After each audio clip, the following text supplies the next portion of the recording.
Ellen White on the 144,000 Testimonies for the Church, Volume 1, page 67, paragraph 2. With Jesus at our head, we all descended from the city down to this earth, on a great and mighty mountain, which could not bear Jesus up, and it parted asunder, and there was a mighty plain. Then we looked up and saw the great city, with 12 foundations, and 12 gates, 3 on each side, and an angel at each gate. We all cried out, the great city, it's coming down from God out of heaven, and it came and settled on the place where we stood. Then we began to look at the glorious things outside of the city. There I saw most beautiful houses, that had the appearance of silver, supported by 4 pillars set with pearls, most glorious to behold, which were to be inhabited by the saints, and in which was a golden shelf. I saw many of the saints go into the houses, take off their glittering crowns and lay them on the shelf, then go out into the field by the houses to do something with the earth, not as we have to do with the earth here, no. A glorious light shone all about their heads, and they were continually offering praise to God. And I saw another field full of all kinds of flowers, and as I plucked them, I cried out, they will never fade.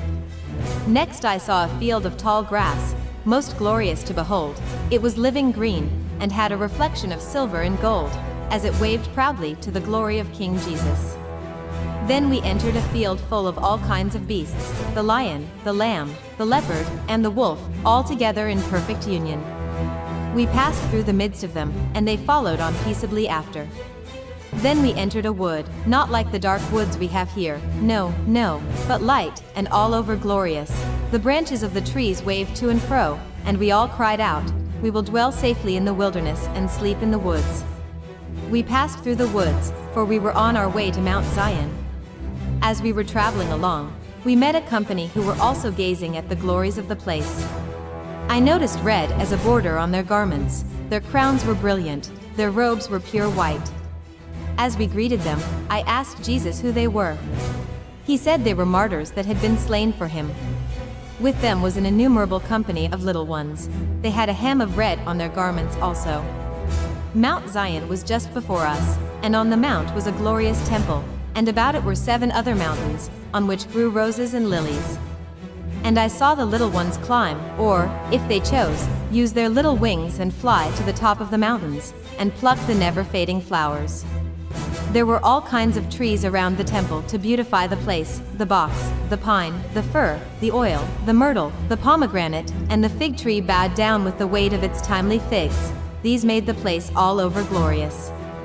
And as we were about to enter the temple, Jesus raised his lovely voice and said, only the 144,000 enter this place, and we shouted, Alleluia. This temple was supported by 7 pillars, all of transparent gold, set with pearls most glorious. The wonderful things I there saw, I cannot describe. Oh, that I could talk in the language of Canaan, then could I tell a little of the glory of the better world. I saw their tables of stone, in which the names of the 144,000 were engraved in letters of gold. After beholding the glory of the temple, we went out, and Jesus left us and went to the city. Soon we heard his lovely voice again, saying, come, my people, you have come out of great tribulation, and done my will, suffered for me, come in to supper, for I will gird myself and serve you. We shouted, Alleluia, glory, and entered the city. Here I saw a table of pure silver. It was many miles in length, yet our eyes could extend over it. I saw the fruit of the tree of life, the manna, almonds, figs, pomegranates, grapes, and many other kinds of fruit. I asked Jesus to let me eat of the fruit. He said, not now. Those who eat of the fruit of this land, go back to earth no more. But in a little while, if faithful, you shall both eat of the fruit of the tree of life and drink of the water of the fountain. And, said he, you must go back to the earth again, and relate to others what I have revealed to you. Then an angel bore me gently down to this dark world. Sometimes I think I can stay here no longer, all things of earth look so dreary. I feel very lonely here, for I have seen a better land. Oh, that I had wings like a dove, then would I fly away and be at rest.